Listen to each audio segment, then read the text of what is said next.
مرحبا. ببلد عم بيعيش بين الأزمات والحروب والنكبات والانفجارات، في شباب وصبايا عم يشتغلوا من قلبهم بكل إصرار ليخلوا الأمل موجود على الأرض. من بيروت المنكوبة لضياع لبنان ومدنه، في أبطال بيلبسوا الزي التطوعي أو الرسمي، بس جواتهم في قلب واحد، قلب بحب وبينبض خدمة وعطاء.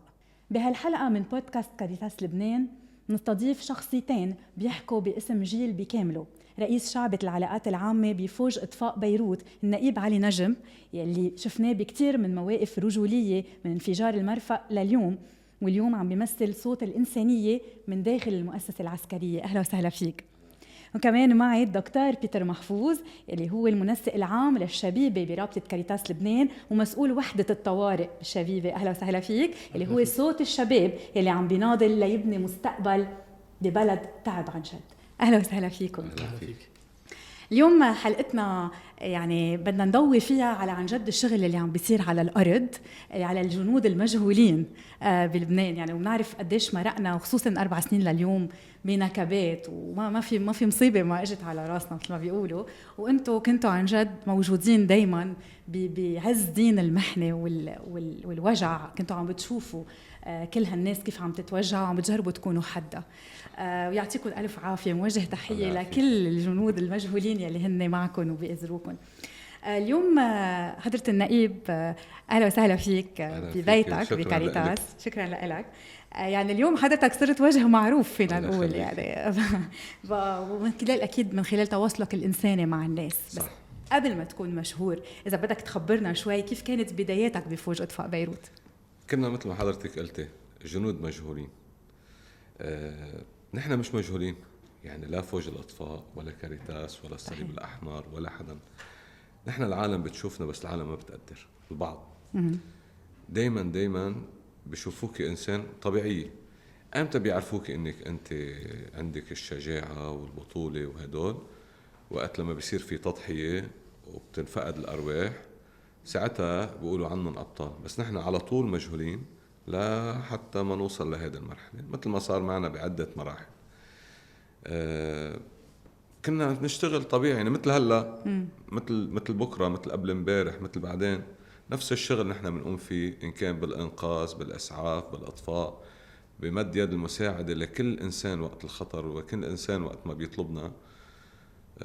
نحن شغالين. بس يمكن بعد انفجار المرفأ وبعد فقدان 10 شهداء من فوج إطفاء بيروت، تم الإضاءة على هذا الفوج، علما أنه نحن من 74 لتاريخ 2020 عندنا تقريبا بحدود 30 لل 35 شهيد انفقدوا بمحلات كانوا عم بيقوموا بشغلهم، وفي منهم الناس كمان استشهدت بمرفأ بيروت بالحرب الأهلية بالطرقات أثناء الحرب الأهلية، بس ما كان حدا يضوي.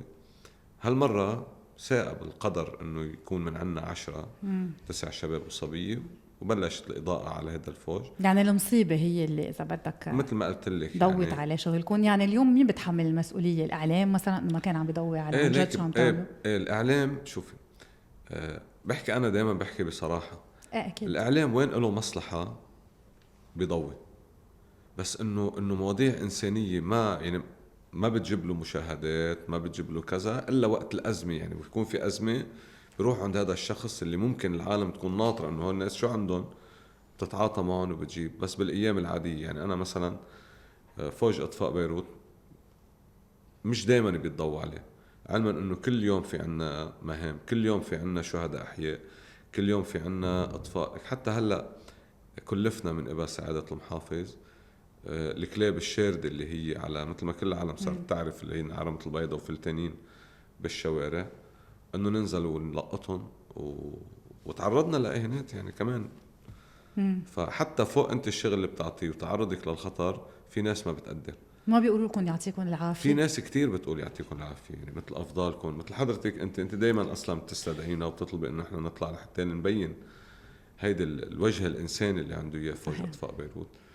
بس في ناس ما بتقدر شو ما عملتي يعني، وهو موجودين يعني بنفس البيت، بالبيت الواحد بيكون في ناس بتقدر وناس ما بتقدر، كيف على صعيد وطن. بيتر، بتوافقوا الرأي دكتور؟ اليوم يعني أكيد انتم بكاريتاس كمان عندكم نفس يمكن المعاناة اللي عم بخبرها، ما بعرف بدك تحكي لنا أكتر، بس أول شيء خبرنا، عرفنا عن حالك، عن شو بتعملوا بالشبيبة ودورك كمنسق، وبدي تعليق على اللي كان عم بيقوله سعادة النائب. أول شيء أهلا وسهلا بالمشاهدين اللي عم يحضرونا ويسمعونا كمان. نحن اليوم كشبيبة كاريتاس لبنان، هيدا الجهاز الموجود بكاريتاس فينا نقول بعده جهاز صغير بالعمر، ما له زمان مؤسس هيدا الجهاز بكاريتاس. اليوم بضم حوالي 2000 شاب وصبية ببلشوا من عمر 14 سنة يندمجوا بالعمل الاجتماعي تبع كاريتاس لبنان. اليوم نحن نشاطاتنا كشبيبة كاريتاس هال2000 متطوع عم بينفذوا حوالي 5000 نشاط سنويا بمختلف المناطق اللبنانية. بس نقول 5000 نشاط يعني بمعدل 14 نشاط يوميا عم يتنفذوا من قبل شبيبة كاريتاس. هيدا رقم منه صغير، منه صغير أبدا. اليوم شبيبة كاريتاس النشاطات اللي عم بتنفذها كتير منوعة، يعني منبلش من نشاطات للأطفال، للمسنين، للمحتاجين، نشاطات رياضية، اجتماعية، ثقافية، موسيقية، مختلف المجالات يلي ممكن الشبيبة تكون عم تنخرط فيها تا نقدر نوصل لكل أنواع الخدمات يلي فينا نقدمها للناس، وبذات الوقت كل أنواع الاهتمامات يلي بتهتم فيها الشبيبة وبتحمسها للتطوع. اليوم بيفوت معنا ممكن شاب أو صبية مثل ما أنا فتت بوقتها عكاريتاس، بيفوت بالصدفة أو رفيقه فات عكاريتاس، بحب يفوت، شاف نوع نشاط معين جذب له نظر وحب يجرب، بعدين بيفهم الرسالة بيعلق وبيفهم الرسالة المضبوطة تبع كاريتاس اللي هي خدمة المحتاج. وخدمة المحتاج مش بس حصة غذائية وعلبة دواء وربطة خبز. اليوم حاجات الناس كتيرة. اليوم في ناس ممكن تكون بس بحاجة لحدا يقعد معها، يسألها، يسمع لها، اختيار نروح نزوره ببيته. يعني هيدي الحاجة المعنوية أوقات بتتخطى الحاجة المادية يلي هيدا الشخص بده إياها. اليوم كشبيبة كاريتاس عم نجرب قد ما فينا نلبي حاجات الناس، أكيد قدر المستطاع بالريسورسز أو الإمكانيات الموجودة عنا ككاريتاس لبنان بشكل عام. اليوم مثل ما قال حضرة النائب مزبوط، في ناس بتقدر وناس لا. أوقات الناس اللي ما بيقدروا هن الناس يلي بيجهلوا الشغل يلي نحن بنعمله، ما بيعرفوا فعليا. يعني اليوم نحن كتير ما بنتفاجأ، بنعرف إنه في كتير ناس ما بيعرفوا شو بتعمل كاريتاس على المزبوط. بيشوفوا كاريتاس واقفين بوقت الصوم حاملين هالصندوق على الطريق عم بيلموا مصاري. هيدي الصورة يلي بعقل أكترية الناس إنه كاريتاس بتلم مصاري. شو هي كاريتاس؟ شو بتعمل؟ أوكي، في ناس ممكن بتعرف شوي أكتر إنه أوكي بهالمصاري بيروحوا بيساعدوا المحتاج، بس قد في ناس بتعرف تفاصيل النشاطات كلها والخدمات يلي نحن بنقدمها. اليوم وقت عم نبرم، نحن عم نبرم كتير على المدارس، بنعمل حملات توعية، هدفنا نعرف الناس على كاريتاس، على شو بتعمل كاريتاس، الخدمات المنوعة. شبيبة كاريتاس بشكل خاص شو بتعمل، الكل بيتفاجأ. كتير من الناس بيتفاجئوا وبيقولوا إف ما كنا نعرف كاريتاس بتعمل كل هالأمور. هون بتبلش تغير نظرة الناس. اليوم إذا صاروا يعرفوا بيصيروا يقدروا الشغل يلي نحن عم نعمله. هالمتطوعين يلي عم بيضحوا بكل شيء عندهم إياه، أوقات بيضحوا بدرسهم، بوقتهم، بعائلتهم، وقتهم وكل شيء عندهم إياه بيضحوا فيه تيروحوا يتطوعوا. ومنوصل لمحلات مثل ما فوج الإطفاء عم بيضحوا بحياتهم حتى لخدمة الناس. هيدي قمة العطاء. أكيد قمة العطاء. يعني الواحد يحط حياته بالخطر. اليوم أوكي ممكن متطوع يقدم وقته تيعمل نشاط لولد، بس اليوم في متطوع عم بيقدم حياته على الخط بخطر كرمال رايح على الخطر وعارف حاله أنه ممكن يروح ممكن ما يرجع. فقد هالقد مهمة هالروح اللي عندهم إياها الشباب والصبايا، تعرفين المواقف اللي رح ينحطوا فيها، وبذات الوقت كل الصعوبات اللي عم نواجهها بلبنان، إن كان صعوبات أكتر شيء الاقتصادية، بعض المصرين إنه لا بدنا نعطي، بدنا نساعد قد ما بنقدر. هون بتبلش الناس لا، في ناس بس تعرف شو عم نعمل بالمزبوط بلشوا يقدروا الشغل يلي عم نعمله. سعادة النائب، اليوم يعني برأيك بس لأنه عم يتضوى وشافوا إنه هيدا الشخص استشهد، أو لأنه أدركوا فجأة إنه عن جد هو شو عمل، إنه ترك كل شيء وترك حياته وكان عارف؟ واليوم شو اللي بيخليكم تضلكم بهيدا الرسالة مش بتتركوا بتقعدوا وبتقولوا خلص ما زال ما حدا مقدر؟ لكن احنا أول شيء يعني هو رجل الإطفاء بيتقدم كوظيفة دولة مثل أي الوظائف، وبيبلش حياته على أساس هيدا الوظيفة. من أول نهار بيطلع فيه لحتى اللي يطفي حريق أو يساعد حدا ويحس بهذا الشعور إنه هو عمل شيء، تتحرك عنده المشاعر الطيبة بقلب جسمه بقلب دمه. أنا مثل ما كان عم يحكي وبتبلش مثل القصة عنده انه انا لازم ساعد الناس. يعني قديش الناس انبسطت بس يشوف هالبسمة، بس تخلصي ولد، بس تخلصي بيلمس شو هو ختيار. العطاء وبياخد هو بس تحملي حدا وتعطيه، تطلعي بهالعين اللي عم تطلع فيكي، من هون بتكبري يعني تحس بعين حالك. حالك انت بتكبري، بتقولي انا بدي اكمل. شوي شوي بتصير قصة عشق لهذا الشغل. يعني نحن بنكون قاعدين بالبيت فجأة بنسمع صار في حريق، بنقوم بدنا نروح نشوف، علما انه هذا الحريق مثل ما قال خينا بيتر انه توصل الى محل يمكن ما ترجع منه. ونحن يعني تصديقا على هذا الكلام، في عنا شروط بقصة الزواج. لما واحد بيتزوج رجل أطفاء بيستدعوا الإنسان اللي هي بده يرتبط فيها، بيشرحوا له عمل لهذا الشخص وبيقولوا له إنه أنت الشخص اللي هلأ عم ترتبطي فيه ممكن يظهر بحادث ما يرجع فيه، فأنت بدك تتنازلي عن حق الدعوة إنه خسرتي هذا الشخص من خلال هذا الشغل، وبتمضي. يعني لهالدرجة نحن ناس حياتنا مش إلنا، هي حياتنا ملك هذه الناس وملك المساعد وملك عمل الخير. قديش بتقدر الناس مثل موجة البحر، يوم بتلاقيها كتير عالية ويوم بتلاقيها ما في شيء. بس ولكن نحن يعني موجودين بكل لحظة وبكل ساعة، خدمتنا 24 على 24، ونحاسب في حال قصرنا أو ما لبينا نداء، علما أنه نحن وصلنا بمراحل صرنا نشتغل باللحم الحي. يعني نحن من 7 سنين أو 8 سنين ما عنا بزة الحريق اللي هي بتحمي رجل الأطفاء خلال دخوله إلى النيران، بترد عنه الحرارة، هي ما بتحميه من النار. شو المانع انه ما عندكم اياها لهلا؟ الوضع الاقتصادي اللي كان بالبلد والتجاذبات وما بعرف هيدا بده وهيدا بده، بتطلع آخر شيء براس الناس اللي عم تشتغل. بس ولكن ضلينا مشتغلين والحمد لله. وليوم حدا طلع واشتكى على فوج إطفاء بيروت. لازم تعتصموا وترفعوا الصوت لحتى اذا كلكم كنتوا انا اذا يمكن اذا بحكي اقل شيء يعني توكم المعدات يعني لتروحوا. بيحكوا عني كتير انه اوقات بحكي، لكن الاعلام مثل ما قلت لك برجع بحكيها، يعني الاعلام عنده سكوب بمطرح ما بيخلص هيدا بتخلص القصه. اعتصمنا كتير ونزلوا الشباب تظاهروا كتير وسكروا فوج اطفاء، في تقصير اعلامي قبل تقصير الدوله، وبتجي الاعلام بيصور خلص. يعني ما عندك متابعة. أنا ما في يتابع. في ناس بيوصلوا لمحلات فيهم يروحوا عند المسؤولين يتابعوا معهم. هلا نحن سعادة المحافظ والعميد قائد الفوج يعني بصراحة ولا مرة قصروا معنا أو تركونا. بس ولكن القصة مش قصة عصا سحرية يعني المحافظ حاملها طق خلص خلصت، أو قائد الفوج كمان. في روتين دولة يعني مش بس عندنا بكل الإدارات، حتى بالمعاملات صحيح. الشخصية. يعني أنت إذا بدك تقدم معاملة بدك تضلك راكدة وراها ولحقتيها، وبتوصل لمحلات بتسكر وبتوصل لمحلات بتضيع هيدا المعاملة ومدري وين. هيدا معاناة كل اللبنانيين مثل معاناة كل الأجهزة وكل مؤسسات الدولة. ونحن يعني القصة ما وقفت عنا بلبنان.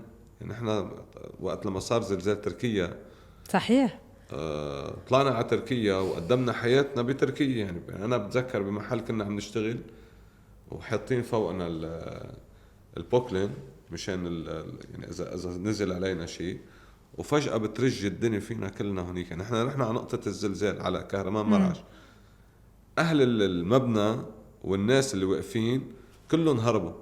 ضليت أنا وزميل لألي واقفين عم نشيل بالتراب لنقدر نوصل لحدا. عملنا نحن كفوج اطفاء مطرح ما نحن بنكون العالم تهرب صحيح، ومطرح ما العالم تكون نحن ما لنا وجود الا اذا في خطر.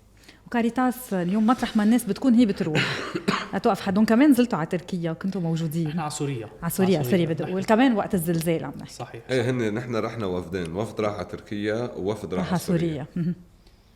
يعني نحن وحدة الطوارئ هي جزء من شبيبة كاريتاس لبنان. نعم. هيدي الوحدة أكيد بيختص عملها بكل شيء خصه حالات طوارئ.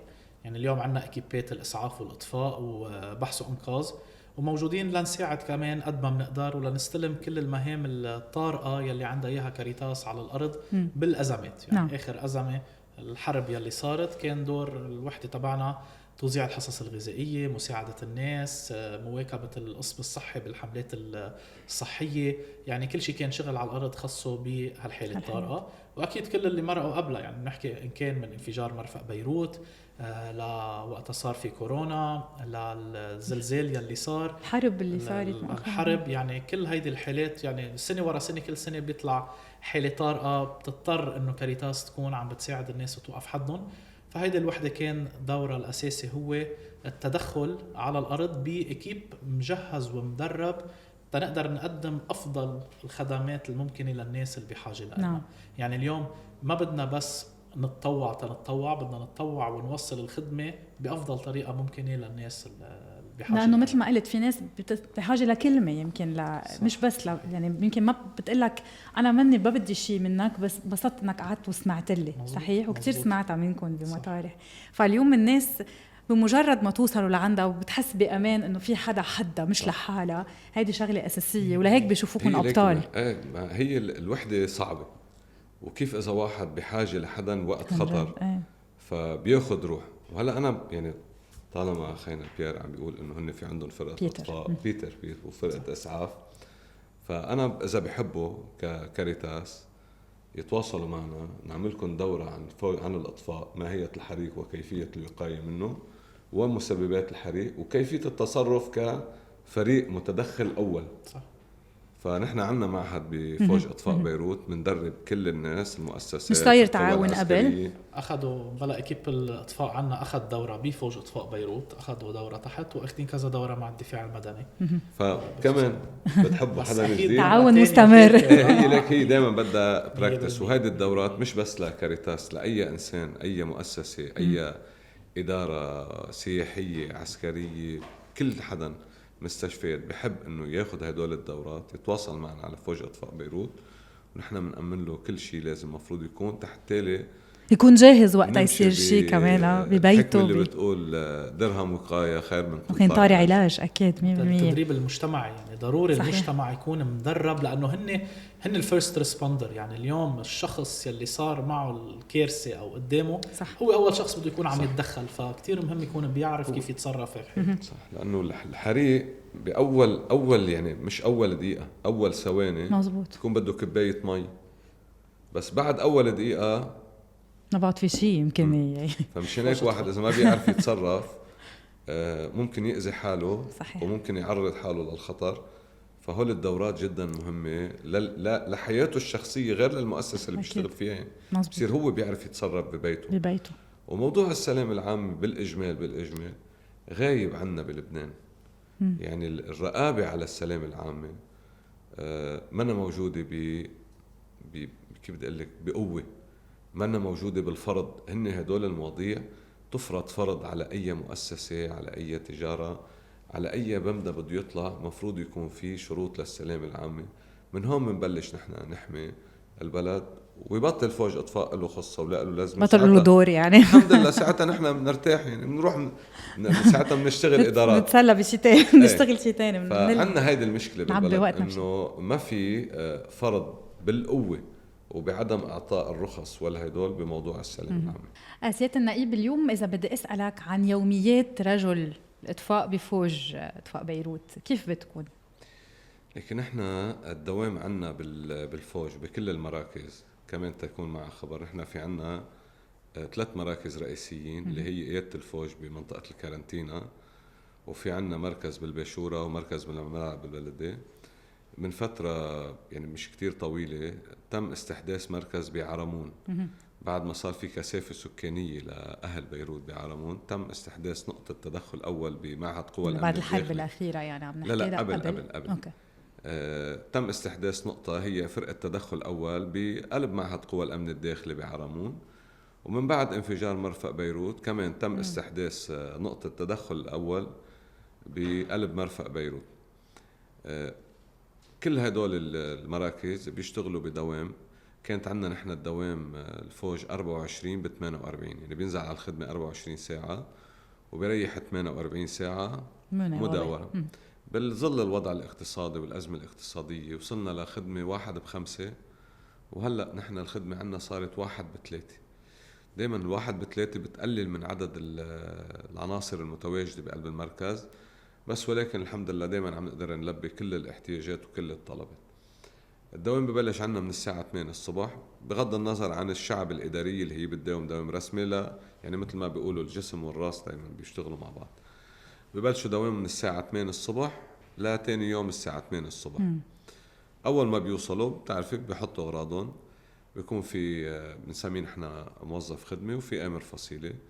بيكون موظف الخدمة حط دوام الخدمة، يعني ببلشوا يعينوا كل شخص شو شغلته اليوم. نحن عندنا سيارات في تدخل توزعوا أول، المهام يعني في سيارات الدعم، في سيارات الإسعاف، في الحرس، في اللي يعني كل أمور الخدمة اللي أنت بدك تعيشيها.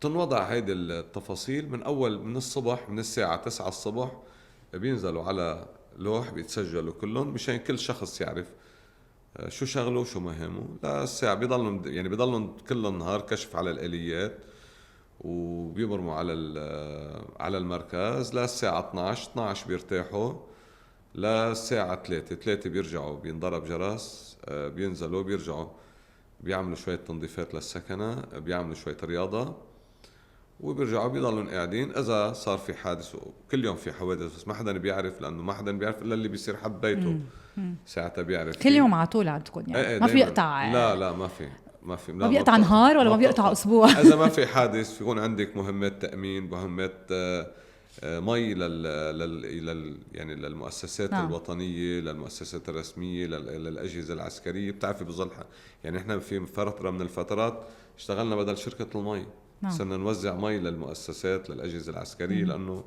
في مشكلة كان بموضوع المي.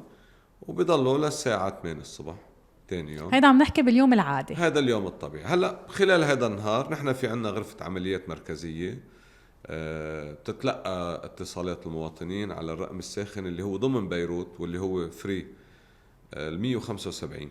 نعم. فأي شخص بدق على 175 بتتلقى غرفة العمليات. غرفة العمليات بتاخد الاتصال. إذا مثلا في عنا حريق، نحن مقسمة بيروت لثلاث أقسام.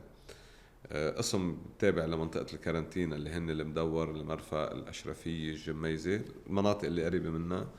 قسم تابع لمنطقة الباشورة اللي هن زاق البلاط، مار الياس، الحمراء، فردان، عين المريسة كمان. وقسم تابع للملعب البلدي اللي هن طريق جديدة، قصقص، الملعب البلدي لحدود الروشة، رمة البيضة. الغرفة العملية بتتلقى الاتصال. نعم. مجرد ما يعرفوا المنطقة وين، في حدا تاني بيكون عم يدق على المركز انه في حادث حريق، بيضربوا جرس الحريق. نحن بنسميه عندنا جرس حريق، وهذا اللي ان شاء الله ما بيكون عند حدا ببيته، لانه بتلاقيه بنط الواحد بكون نايم مش ما هذا بيضرب فوق راسي.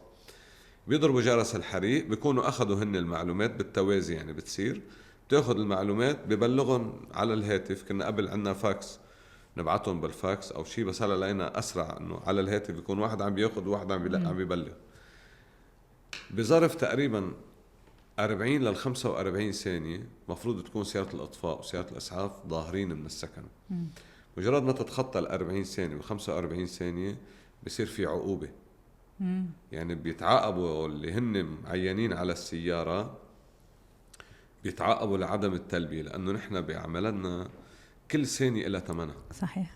فماكسيموم لحدود ال 40 ثانية لازم مفروض تكون السيارة مع الإسعاف ظهرت من قبل المركز. ونحن يعني ولا مرة أصلا من 30 ثانية 35 ثانية 20 ثانية بيكونوا الشباب. ليه؟ لأنه كل واحد بيعرف حاله وين، وهن بس مجرد عندهم يحطوا التياب عليهم. هن بحالة تأهب يعني. ايه خلص دايما يعني تيابهم جاهزين، في طريقة بيحطوا فيها التياب حتى يلبسون بالطريقة سريعة، وبيكونوا بقلب السيارات ومنطلقين. عملية الإطفاء بيظهر هذا الشخص بيوصل لهونيك. في عنا أوقات كتير مشاكل يعني بتواجهنا انه ما بنعرف شو الحريق. يعني بيكون حدا مارق وشاف دخان بيدق انه والله في حريق بهذا المحل. نحن واجب نطلع، ما فينا يعني حتى لو ما عندنا معلومات بنطلع. فوقت كتير بيطلعوا الشباب بدهم يتعاملوا مع حادث حريق ما بيعرفوا شو هو هذا الحادث. وبظل البلد اللي احنا عايشين فيه في ناس بتعرفي بيكونوا حاطين ببيوتهم اشياء، سلاح، ذخيره، ما بعرف شو، ما بيبلغوا عنا. فوقت بيكونوا الشباب بيشتغلوا بفقع اشياء، بتطلع معهم اشياء. بيواجهنا كتير صعوبات بحياتنا، يعني صعوبات على الطريق من خلال بعض الأشخاص اللي هن يعني عذرا بنسميهم بلا فهم، اللي بيسكروا الطريق قدامك او بده يقطع انت هو رايح قدامي، بمهمة يعني ايه، او بيمشي حد سيارة الاطفاء ما بيعرف انه هذا الشوفير هيدي سيارة الاطفاء يمينه ما بيشوفه، او بيكبس وراه بيدعس وراه. في ناس ما بتفكر، عرفتي، وبيعرقلوا لنا طريقنا. واكثر شيء مشكلتنا لما بتوصلي على الحادث الحريق، تجمهر الناس بشكل مش طبيعي، الاندفاع لحتى يساعدوا وكذا، هن بيكونوا عم بيعرقلوا العمل تبع فوج الاطفاء. لانه يعني انت لا تفردي، بنسميها نحن الحي، هيدا النربيش، لا تفرد الحي بدك مسافه، لانه هي بتكون ملفوفه بطريقه بتكبيها انت بطريقه بتفتح كلها، بياخذ واحد من محل وواحد تاني بياخذ من محل، واحد بيروح باتجاه النار وواحد بيروح باتجاه السياره. يعني عمليه سريعه كتير، ما بيعرفون الا اللي بيكون عنده تمرس فيهم. تجمع العالم وكثافة الناس وخصوصا بالمناطق الشعبية بتعيق العمل كتير، وواجهناها كتير بالحرب اللي صارت بالعدوان الإسرائيلي على لبنان. واجهنا كتير. طيب كيف بتوازنوا بين حياتكم الشخصية والمهنية بهيك ظروف يعني وضغط جوي وما بنعرف الخطر وين بيجي أوقات؟ ليك ما خلص يعني بتصير طبيعي، يعني بتعيش الحياة طبيعي. بس تكوني بالشغل بتكون تفكيرك بموضوع الشغل، ما بيأثر الشغل على حياتك؟ لكن بلا أوقات في كتير يعني ما بتضلك بتأهب بمطارح وبنفس الوقت ما بيأثروا عليك الحوادث أو الأشياء اللي بتعيشها؟ ممنوع نطفي التليفون، يعني التليفون بده يكون 24 ساعة، حتى لما بينام ممنوع يعمل له سايلنت، لأنه حتى ما بتاخد معك أوقات اللحظات يلي عشتها. قد ايه بيأثر كمان هيدا الشيء نفسيا عليك وعلى عائلتك؟ كتير أوقات بيكون بتظهري بمحل مثلا بيروح معك حدا، أو بتشيلي قتيل، أو بتشيلي مثلا حدا مختنق إن كان ولد صغير، وهيدا أصعب المراحل. يعني إنك تشيلي ولد مخنوق أو ولد محروق أو كذا. يعني الله لا يجرب حدا. في أمور كتير بشعة بحياتنا بنشوفها، بس أبشع شيء بالحياة إنك أنت تشيلي رفقاتك قطع. يعني هيدا كان من أبشع المناظر اللي نحن مرقنا فيها. نحن بال99 لما صار في عدوان إسرائيلي على نقيض الغضب، بتذكر أول ما ضرب العدوان الإسرائيلي ضرب محطة كهرباء الجمهور. اجى اتصال على فوج اطفاء بيروت انه في حريق بمحطة الكهرباء، وطلعوا الشباب لحتى لي، وعلما انه هي خارج بيروت، نحن نطاقنا ضمن بيروت، نحن ما بنطلع برات بيروت الا بامر من سعادة المحافظ، يعني لانه مشان التغطية الصحية وهدول المواضيع، وحدث ولا حرج على التغطية الصحية بهالايام. اجى اتصال انه في طلعوا الشباب على الجمهور بدهم يفوتوا يطفوا، كانوا محاولات الكهرباء. بوقتها أنا بتذكر انقطعت الكهرباء بلبنان ببيروت شي 10 دقايق رجعت ضوت. كانوا الشباب عم يشتغلوا عم يطفوا الحريق، بترجع الطيران الإسرائيلي بلف وبيرجع بيضرب الصاروخ مرة تانية. برحلنا 5 شباب، يومتها في 4 من دورتي أنا وواحد قديم، وتقريبا شي 23 جريح. في ناس لليوم بعدها بتعاني، يعني عاهات. ورجعت دايما كل فترة بعد فترة قلنا حصة مأساة. فهيدي الأصعب اللحظات إنك أنت تطلعي تشيل رفقاتك اللي أنت وياك كنت قاعدة قبل شوي عم تحدثوا أو عم تاكلوا، بعد شوي طالعة تشيلي أشلاء أو شقف عن الحيطان أو شيء من خلال العدوان. وفيما خص الحريق لما بيصير في عنا اختناق أو بيصير في عنا مثلا مثل ما صار مع الشابين محمد السعادي، عادل السعادي ومحمد المولى بمارلياس، اختنقوا ضمن تحت الأرض. وكمان يعني المنظر اللي انت بدك تنزل غير ما انك تشيل العالم، هو اللي اكتر شيء نحن بيأثروا فينا وبتضل معاشرتنا. بس الشغل المنيح انه ما بيأثروا بعملك. يعني بتشوفي هيك شيء بيجيك حادث حريق بتلاقي اول حدا انظهر. فهذا خلص تعودنا عليها. ومثل ما قلت لك دايما بتنطر اللحظة انك انت تخلصي فيها حدا لحتى تاخدي هيدا البسمة او الله يعطيك العافية. يعطيكم العافية، واكيد تعازينا الحارة لكل الله يخليك الشهداء. اليوم عم بتعيشوا لحظات يعني اكيد مش نفس الشغل يمكن، بس كمان انتم بتكونوا مع تماس مع الناس وبتشوفوا المصايب، واكيد تحملوها معكم اوقات كتير.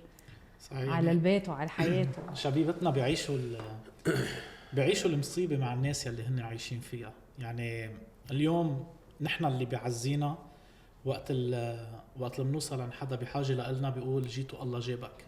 يعني اليوم اذا الناظره بيعطى تلميذ بيكون شايف حلو قد الدنيا انه انا الناظره بيعطتني اعمل شيء، كيف انه بيقول لك جيتوا الله جايبك، يعني الله اللي جايبك لعندي.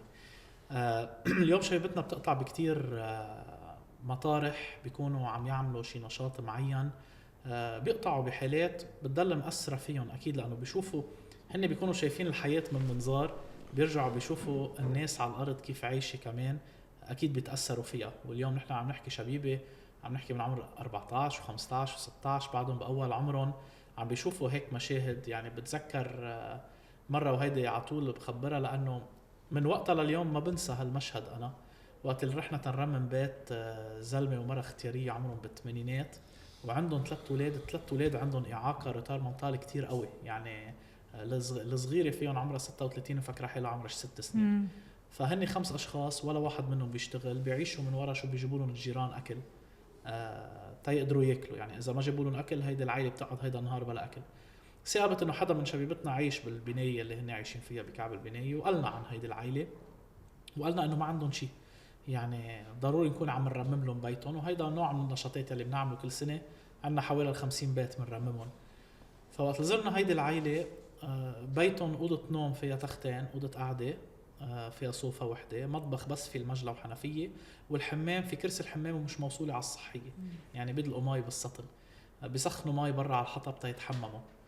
فقررنا نرمم لهم هيدا البيت، وشبيبتنا أكيد مدربة تفوت بظرف 4 أيام عم نحكي، يعني 4 خميس جمعة سبت بيكون البيت مرمم من أوله لآخره، دهان وكهرباء وصحية وبلاط، بس بيكون في أكيد شي 20-25 واحد عم يشتغلوا على مدار الساعة.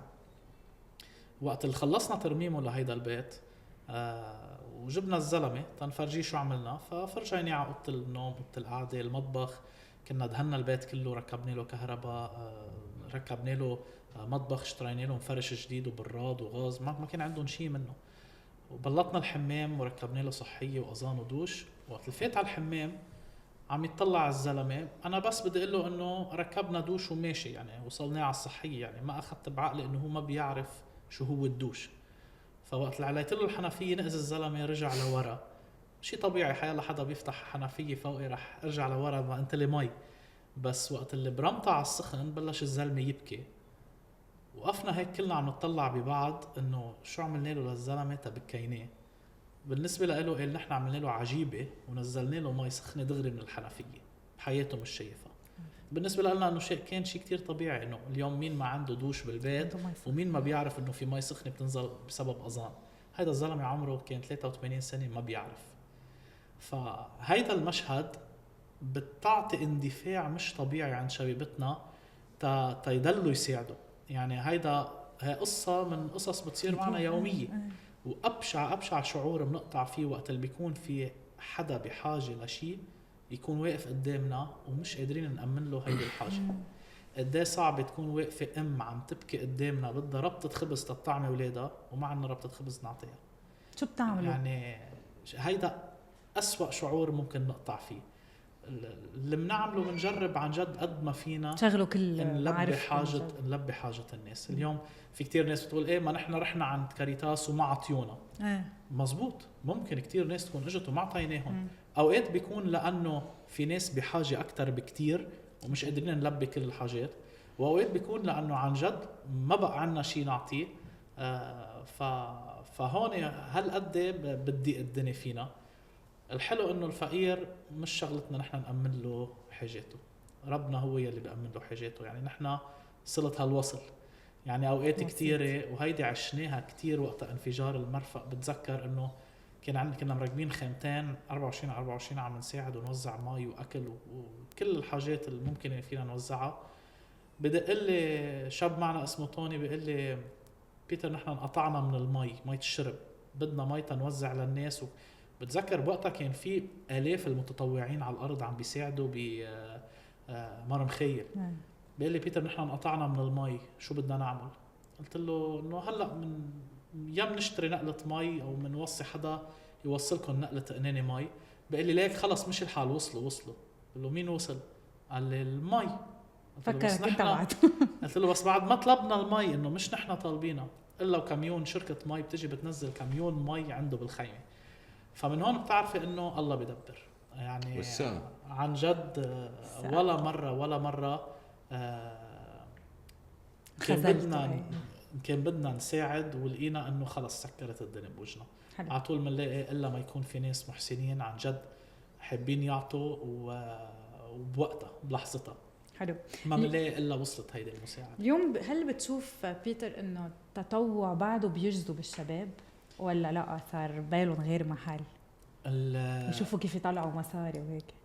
اليوم المجتمع اكيد تغير، اليوم كتير الشبيبة تغيرت بس بعد ما فقدوا روح التطوع. اليوم في كتير شبيبة حابة تعطي وبدها تعطي بس ما بتعرف كيف او ما بتعرف وين، يعني ما عندهم التوجيه المضبوط. إن كان بالمدارس بالجامعات ما عندهم التوجيه المضبوط وين لازم يروحوا يتطوعوا أو قدام مهم إنه يتطوع. يعني مثل ما قلت بالأول كتير من شبيبتنا بتفوت بس تكتشف شيء جديد أو تتعرف على رفقة جديدة.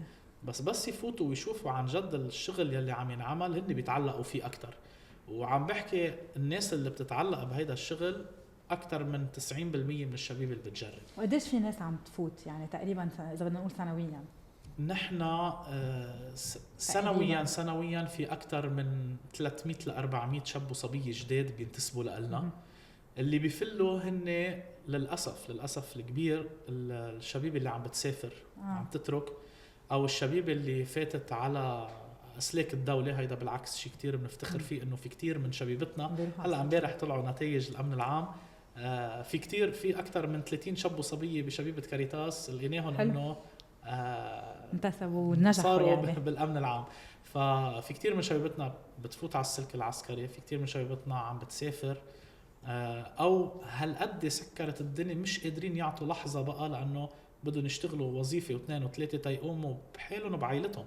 يعني اليوم الشاب والصبية قبل عم نحكي من 10 سنين وأكتر ممكن يشتغل وظيفة وحدة تقيم بمصروفه أو ممكن مش مضطر يشتغل لأنه أهله قايمين بالمصروف. اليوم الشاب بده يشتغل وظيفتين يأمن قصة جامعته أو مدرسته حتى. يعني منلاقي شبيبتنا عمرها 14 سنة و15 سنة ما بني عم بقدر اجي لاني عم بشتغل شغلين. طيب هيدي قبل ما كنا نشوفها انه ابن ال14 وال15 عم يشتغل شغلين.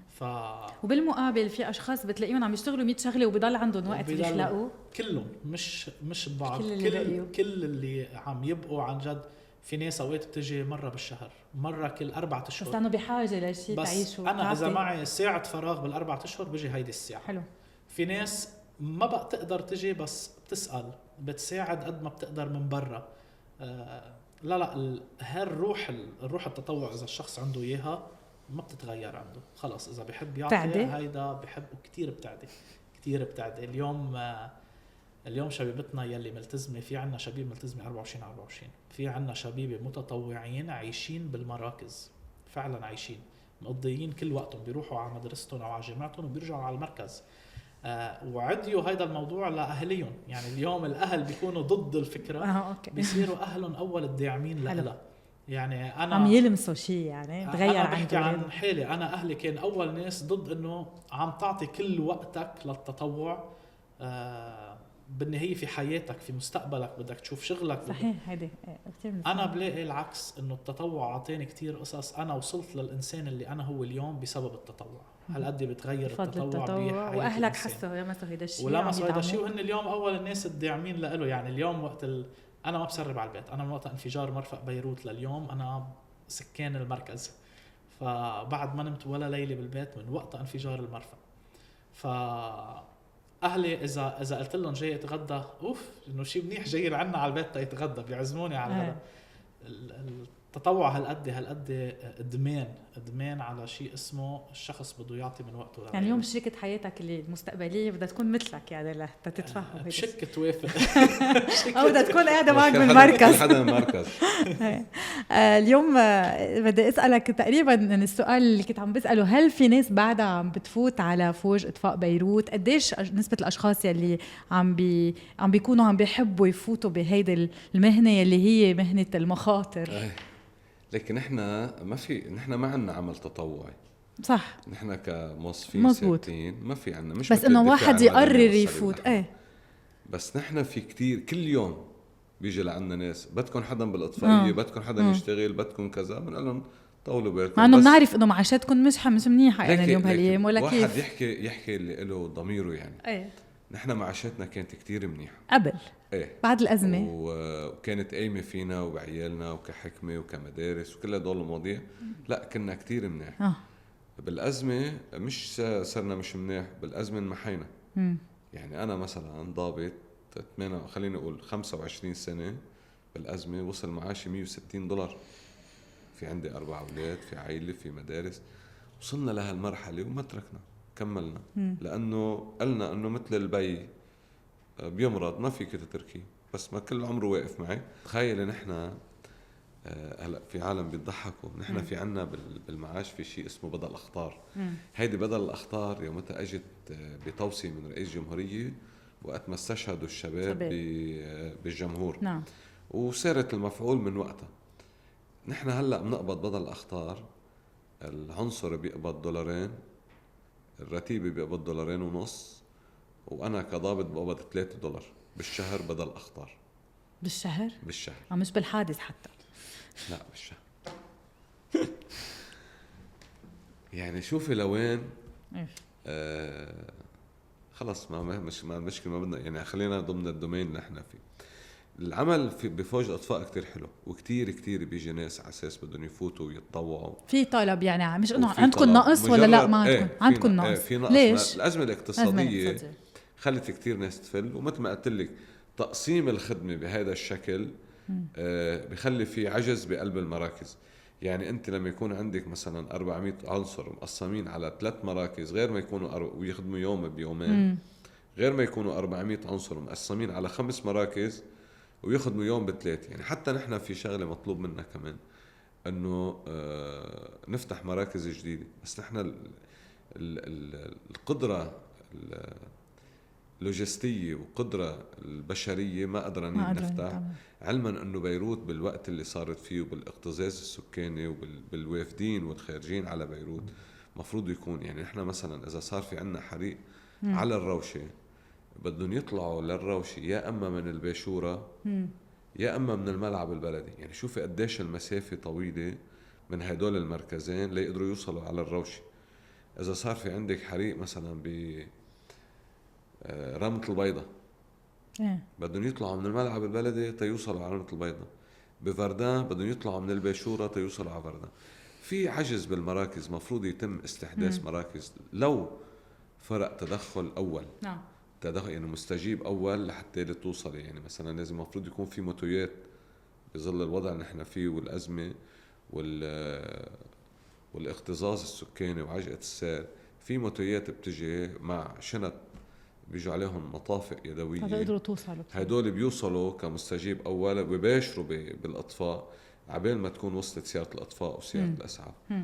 ففي كتير أمور المفروض تنعمل لبيروت. يعني نحن عم نحكي فوج أطفاء العاصمة، والكل بيجوا بياخد من عنا، والكل يعني كل العالم تتدرب عنا وكلهم بياخدوا، حتى النظام بياخدوا من عنا. ونحن بالأزمات والوضع الاقتصادي كمان من آزر الجيش وقوى الأمن الداخلي. يعني بناكل قتل معهم مثل ما بقولوا. بلحظة بتكوني عم يمجدوكي والله يعطيكم العافية، بلحظة بتكون مرق السيارة بلشوا بيرجعوها بالحجارة.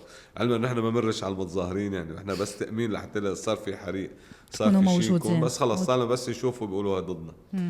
فإذا إن شاء الله تحسن هالدولة والبلد ويرجع يقلع ويطلبوا دورة جديدة، أنا أكيد إنه في كتير ناس حتقدم. علما إنه نحن الأعداد لما بنفتح دورات مش مثل الجيش وقوى الأمن وكذا، يعني نحن بنفتح بحدود 100-150، فبيقدم بحدود 1000. يعني آخر دورة نحن قدمنا عليها فتحناها كان مطلوب 150. اضطروا للضغط على السياسي يعني يفتحوها ل 360 عنصر. أخذوا 360 عنصر، فل منهم تقريبا بحدود 70 أو 80 واحد بظل الأزمة الاقتصادية، وغير الناس اللي كانت وخلصت خدمة. فأنا مأكيد إذا فتحوا دورة أكيد في كتير ناس حتقدم عليها. ليش بيقدموا برأيك؟ ليكي شوفي، هي كوظيفة دولة كتير منيحة رغم كل المخاطر. ايه اول شيء بفكروا فيها بيفكروا انه ما الدولة. بيحسبوا انه يمكن راح يدب بيعتبروه شيء بعيد صح. هلا يعني. ليكي بعد انفجار المرفأ وبعد اللي صارت العالم تعرف انه هذا الرجل منا مش انت فايت تلعب، مش انه موظف دولي وقاعد ناطر وبيروح بيطفي له طفايه بيشتغل يوم بعطل يومين. هي هيك على انا من الناس اللي هيك فتت انه بتشتغل يوم بتعطل يومين. بس بعد ما صار في عنا، ما كان في اعلام قبل، ما كان في عنا هالسوشيال ميديا اللي هي بتظهر كل شيء وبتشوفيه. صرت فهلا اللي بده يفكر بطلت القصه انه انا بشتغل يوم بعطل يومين بروح بشتغل فيهم برا. يعني برايك اللي عم بيفوت عليها كمان لانه بيحب هيدا الشغل لكن بالاساس بفوتوا كوظيفه الدوله. ايه. يعني خلينا نحكي الامور منطقيه وبكل صراحه. بفوت كوظيفه الدوله انه بيضمن عائلته صح وهيك. وبفوت على اساس انه انت ببيروت. يعني احنا ما عندنا خارج بيروت نعم. الا هذا المركز تبع عرمون. فكمان بيضمن ان شاء الله ما حاله، بيصير فيه بقى ولا حروب ولا انفجار. بيضمن حاله انه هو قاعد ببيروت، مش مثل غير اجهزه. ايه. مثلا بتكون يوم بتكوني بالجنوب بحطوك فجاه بتصيري بالشمال او ايه. بالهرمل. خلص قد ما تشبعتي بقلب بيروت. وخدمات الوظيفه كتير منيحه بالنسبه للاستشفاء للمدارس، وبيقدموا على هذا الاساس. هلا بعد اللي صار ب4 آب برايك تبدلت النظره يعني اليوم؟ مش من الشباب، انتبه، من الاهل. الاهل اللي بيخافوا على اولادهم. يعني شباب برايك ما بيحسبوها مزبوط؟ لا ما بيحسبها. بقول لك شغله منيحه وحلوه وفوج الاطفاء والعالم عرفتي. واليوم شو بتنصحهم لكل هالشباب اللي بتحب تقدم؟ لكن بالنهايه انا بقول كل انسان له قدر مكتوب له. ايه. يعني الحياه والوفاه هي بايد رب العالمين. صحيح. وشو الله كاتب لك بده يصير معك. إن كنت بفوج الأطفاء ولا كنت بغيره، والله بالجيش والله وين ما كنت. وظيفة الأطفاء هي عمل إنساني بحت. نحن شغلتنا نساعد الناس، نحن شغلتنا نخلص الناس، مثل ما شغلتهم هن يوقفوا مع وجع الناس. فمن هون بتبلش حكايتك بهيدي الوظيفة، وهي وظيفة محترمة مرتبة. هي أهم وظيفة بدول العالم. يعني أعلى معاش يتقاضاه هو رجل الأطفاء بدول العالم. لبنان. إلا بلبنان أقل معاش بيتقاضاه رجل الأطفاء. وبس يجي الطالب بيقول لك ليش أنت شو بتعملي؟ بيجوا بيطلعوا. يعني لك في بعض الأشخاص لأنه مرضى نفسيين بيقولوا لك هذا معه بريفيه، ليش بده ياخذ معاش عالي بالوقت اللي مثلا مقدم عامل مثلا مخلص ما بدنا نقول، ما بدنا نسمي حدا دكتور او جامعه يعني. ما بدنا انا ليش هذا معه بريفيه بده يقبض اكثر مني؟ يا اخي هذا الزلمه كل يوم بيظهر ما بيعرف اذا بيرجع. هذا كل يوم قالوا يمكن يبكوا عليه. يعني لدرجه مره انا بدي اوجه تحيه للعميد ماهر العجوز قائد فوج اطفاء بيروت. نوجه له تحيه اكيد. لما اجى استلم عنا بالفوج قال لي عمي انتوا شو بتشتغلوا؟ هو من الجيش وبعده بالخدمه الفعليه. قلنا له سيدنا نحن شغلنا كتير صعب. قال شو يعني شو الصعب فيه؟ فبيقوموا نتفق نحن والشباب تبعول المعهد انه بدنا نخلينا يعرف نحن شو بنعمل. عندنا مركز تدريبي مثل كونتينرات مسكره. نتفق نحن والشباب بنقول له تفضل، كان بعده مستلم. بيلبس بدله الاطفاء وبحط القنينه والماسك وتكون مسكرين الباب وبنفتح الباب وحدا بفوته على قلب الحريق. يعني على قلب هيدا اللي هي تعتبر كغرفة فيها نار، لكن ما بيظهر دغري. يعني هو لأنه عسكري وما عنده هيدا الرعب وكذا وهيك، فبيقعد بيضلوا قاعد مع الشباب لفترة تقريبا 7 ل 8 دقايق. لأنه احنا في أوقات تسجيل بس واحد يفوت بيظهر، من راقب هذا الموضوع. لما بيظهر بيقول أنا كنت أعمى وأخرس وأطرش، كيف فيكم تتحملوا هيدا الحياة؟ فنحن لما بنفوت على النار وبنفوت على الأوض المسكرة دليلنا حبل. هيدا بالإنسان احنا بنسميه حبل النجاة. حبل النجاة. مجرد ما ضيعتي هذا الحبل ضاعت حياتك بقلب مطرح، لأنك أنت بتفوتي على محلات ما بتعرفي شو منتظرك ولا بتعرفي كيف المظهر، كيف يعني المخرج أو الظهر من هذا المطرح. فعندك هذا الحبل. وياما في شباب تلقت على الحيطان ووصلت لمحل ما ظهرت وضلت محلها. أو في عنا نربيش المي اللي هو نحن بنفوت فيه لمحل بكون هذا آخر نقطة مسموح لك توصل عليها، غير الحبل لأنت تفوتي مثلا تكوني عم تكشفي وتظهري. بس نربيش المي. وهذا اللي صار مع الشباب بمار الياس. أحد الشباب جازف ودخل لجوا، وقعوا عليه الكراتين، لحقوا صاحبه ما عاد عرف يرجع. فحياتنا اوقات كتير بتكون معلقه بهذا الخيط. مجرد ما نفقده بقلب الحادث بتفقدي حياتك الا اذا رب العالمين يعني هيك كتب لك عمر جديد معجزه يعني. تلاقي نور، لانه ما بتشوفي شيء عن جد، لا بتسمعي حدا ولا فيك تحكي مع حدا ولا فيك، وما بتشوفي، لانه حتى لو معك الاضويه كمان ما بتشوفي. دليلك انه انت شعلة النار اللي انت بتشوفيها اللي انت متوجهه عليها هي بس لحتى تطفيها وتكوني قضيتي على النار، وبس تبطل تشوفي هيدي ببلش عمليه التهويه او التبريد وسحب الدخان، بعدين ببلشوا بينزلوا يكشفوا.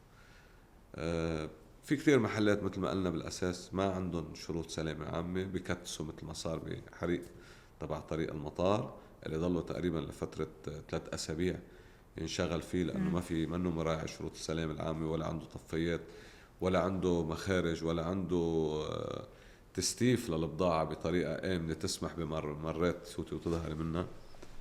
فحياتنا هيك يعني حلوه، بس هيك خلص نحن معودين عليها يعني. يعني قد ما شفنا وقد ما كذا بتروحي وبترجعي. يعني وقت الانفجار المرفأ كتير في اجوا عنا ناس بدهم يعملوا لنا هيك جلسات نفسية انه ليطلعوا لنا، قاعدين معهم عم بيعملوا لهم جلسة، بيقوم بيضرب جرس الحريق بيتركوهم للمعالجين النفسيين وبينزلوا بس يرجعوا بيقولوا مرة قال ما صار في عندنا حادث حريق. قال لي خيب انت مفروض هلا مدبرس وكنتوا عم تحكونا قديش. قال لا ما نحن بس يضرب هذا الجرس بنفصل بنفصل وبيطلع. تعملوا جلسات دعم نفسي؟ في عنا اكيد للشبيبه اكيد بنعمله مع القسم الصحي بكاريتاس لبنان موجودين. قد ايه مهم هيدا الشيء اليوم؟ مهم لانه اليوم كل حدا بده حدا يسمع له، بده حدا يفشله خلقه، يعني بده يطلع اللي موجود فيه. لو هيدا الشاب او الصبيه رايح يعطي، كمان ما ننسى انه هو جزء من هالمجتمع ومن هالعائله يلي كمان عم تقطع بأزمات وحده ورا الثانيه. مزبوط. يعني اليوم بكاريتاس شبيبتنا بتجي لأنه بتلاقي بكاريتاس منفس لا مطرح تتغير جو، مطرح لتطلع من البيئة اللي هي فيها الممكن تكون هالقد مأثر عليها. فبيلاقوا انه بكاريتاس بيلاقوا هالمحل اللي بيرتاحوا فيه، مع انه بيشوفوا مصايب غيرهم يعني. صح 100%.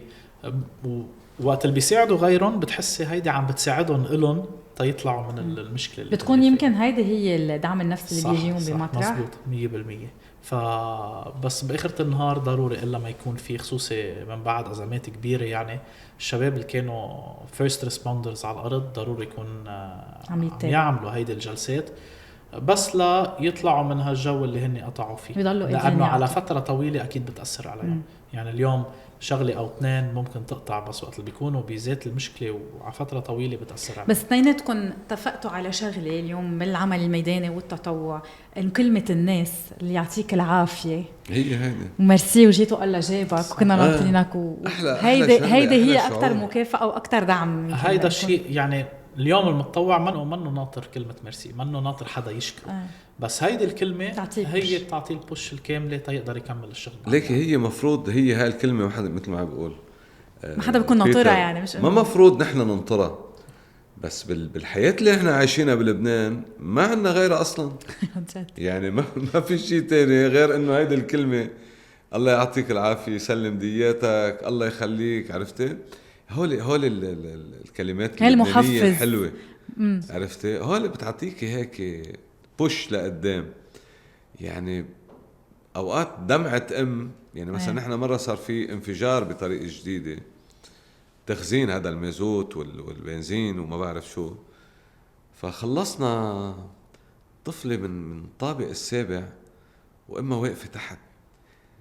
يعني هذا الشعور اللي انت عم تعطيه هذا الولد لأمه، يعني عن جد الله لا يجربه لحدا. وكمان رجعت واجهتنا بالحريق اللي صار بالحمرة خلف مطعم بربر، المولدات اللي ولعوا واللي نطت هول 2 الغير أجنبيين، يعني نطوا حدا يمكن غير لبنانيين قصدك؟ ايه هن لأنه كان في اختزاز بالبناية مش طبيعي، بس كان في عيال لبنانية بعدني بتذكر صرنا ننزل أولاد يعني هيك بعمر 12 و13، وكان في طفل حامله بيه على الطابق الخامس يمكن، وحامله هيك برات البرندة لأنه الدخان من جوا ما يتنشأ. الدخان معبئ كتير، فليك لوين لا قدرنا نمد السلالم ولا قدرنا نجيب من عند أوتو خالد، أنا بوجه لهم التحية كمان. بعتوا لنا الهول اللي تبع بننزلوا فيهم الأساس المنازل وهيك، لأنه نحن كأطفاء نحن عندنا سلم آلي هول كبار كتير، وببيروت بدك آليات صغيرة. فبعتوا لنا ولا قدرنا نطلعنا ونزلناهم لهدول الناس الحمد لله. الحمد لله.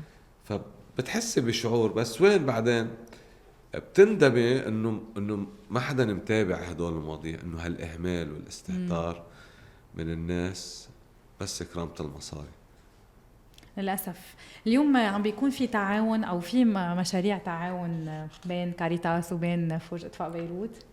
أكيد في انعمل بالسابق كتير مشاريع كانت مشتركة، وحتى كان في مشروع كتير كبير بده ينعمل بين كاريتاس وفوج الإطفاء، بس كمان بسبب الظروف اللي صارت والحرب اللي صارت بفتكر هيدا المشروع تأجل. بس اليوم نحن كجهاز كنسي وكجهاز دولي اثنيناتنا هدفنا نخدم الناس. صح. هيدا اللي بيجمعنا وجهة واحدة. فأكيد منفتحين لحيالله تعاون ممكن يكون بين احنا مثل ما قلت له لأخينا بيتر، أي شيء بتحبوا تاخدوه عن فوج إطفاء بيروت أو تعملوا دورات، نحن دايما الأبواب مفتوحة، لأنه نحن بهمنا أنه العالم يكون عندها هيدا الخبرة. لأنه مجرد ما كانت الناس واعية وبتعرف شو لازم تعمل، فأنت وفرتي عليك ووفرتي على الوطن والمواطن الخسارة. لأنه مجرد ما تتدخلي مثل ما قلنا بأول سنتين يمكن كباية مي بتخلص أو شوية وعي ما بيخليك تتعرضي. بالنهاية الواقع واقع والقضاء والقدر واقع، بس ولكن قديش فيك تحدي منه وقديش فيك تعالجيه بوقته. هيدا الاشياء الاساسيه. شو بدك تقول اليوم لكاريتاس؟ ليك انا بكاريتاس يعني بعرفهم من انا وصغير، دايما ما بنسمع عنهم الا شيء منيح، ونحن حاولنا نحن وياهم بوقت الازمه بعد انفجار المرفأ مع البير عبود اللي بوجه له تحيه، انه نشتغل نحن وياهم كفوج اطفاء ويقدموا مساعدات، لانه كنا بوضع كانت الدولة اللبنانية كلها تعبانة. هلا الحمد لله عم تبلش تتعافى الدولة. فأنا بدي أقول لهم لكاريتاس عمل الخير ما تنتظر منه مقابل، لأنه ببلدنا بعض الأشخاص ما بتقدر هذا الموضوع. فأنتوا دايما لما بتعملوا هذا الخير كون أكيد أنه ربنا سبحانه وتعالى بتلاقيه بعائلتك بأولادك بأهلك بمستقبلك 100%. وهذا نحن اللي بنشتغل عليه، لأنه مثل ما قلت لك نحن بيعطونا بدل أخطار $3. فالإنسان قد ما عطوه قيمة لحياته ما لها ثمن ولا بتتسعر، بس هي أمور رمزية 100% تحسسك إنك أنت عم بيعطوك شيء. هلا الحمد لله عملوا قرار ورفعوا لنا إياهم، بس بعد مش عارفين إمتى بتخلص. كلمة أخيرة لك بيتر. أنا أول شيء بنوجه شكر وكتير كبير لفوج إطفاء بيروت وكل المتطوعين فوج إطفاء ودفاع مدني بلبنان لهالخدمة اللي عم بيقدموها للناس، بخصوص ببلدنا وبوضعنا يلي عن جد بدهم دعم بدهم مساعدة. اليوم نحن ككاريتاس كمان بنقول لكل الناس اليوم نحن بدنا الناس تساعدنا تدلينا على المحتاج، لأنه نحن وحدنا ما رح نعرف. ونحن ككاريتاس موجودين لخدمة هالناس، يعني عم نحط نفسنا ووقتنا كله للخدمة وللعطاء. اليوم حيالله شخص بده أي نوع خدمة ممكن نحن حسب قدرتنا قادرين نأمن له إياها، ما رح نتأخر. اليوم بدعي كمان كل شاب وصبية حابب يتطوع معنا كمان يكون عم ينتسب لنا، بوابنا مفتوحة للكل بكل لبنان، يعني نحن مراكزنا مفتوحة بكل لبنان. كيف فيهم يتواصلوا معكم؟ وعبر صفحتنا الرسمية على انستغرام على فيسبوك بيكونوا عم يقدروا يتواصلوا معنا أكيد، ومنوجههم على المركز الأقرب لهم. وشو قادرين نعطي ونساعد نحن أكتر من جاهزين، والله هو يلي بيعوض للكل. شكرا لكم، شكرا لك أول شيء دكتور. اليوم يعني أكيد نحن نرفع صوتنا ونعلي صوتنا معكم، وإن شاء الله أكيد بندعي كل الشباب اليوم يلي حابب عن جد يعيش هيدي خبرة العطاء، خبرة كتير حلوة يلي بمجانا عم يعطوا مجانا عم ياخدوا ونفس الشيء كمان بالنسبة لفوج إطفاء بيروت. اليوم أكيد ربنا شايف انتم ابطال بنظر الله بنظر كتار، واكيد ما بيتكافى بنظرنا نحن اهم شيء بنظر حالكم اكيد. واليوم ان شاء الله تاخذوا حقكم ان شاء الله، ولازم تاخذوا حقكم، واكيد ربنا يعني رح ينصفكم فوق، ولازم هون بالبلد ينصفوكم. الحمد لله على كل شيء. شكرا لكم دكتور بتر محفوظ، المنسق العام بشبيبة رابطة كاريتاس لبنان ومسؤول وحدة الطوارئ بالرابطة، وكمان اليوم حضرة النقيب. شكرا كثير لك علي نجم، رئيس شعبة العلاقات العامة بإطفاء بيروت. شكرا لك كمان، يعني شكرا لك. الشكر موصول لك لأنك أنت دايما مش أول مرة شكرا لك بتوصلي صوتنا، ودايما بيوصل الصوت صح معي. شكرا لك، ثانك يو. وشكرا كمان بدنا نشكر كل المشاهدين وندعي كل شاب وصبية اليوم عن جد يتطوعوا ويعيشوا مثل ما قلنا هالخبرة هالحياة الروحية والاجتماعية والعطاء عن جد اللامتناهي، لأنه عن جد خبرة كتير حلوة. وأكيد تواصلوا مع شبيبة كاريتاس لبنان على مواقع التواصل الاجتماعي، ونشوفكم بحلقة جديدة. إلى اللقاء.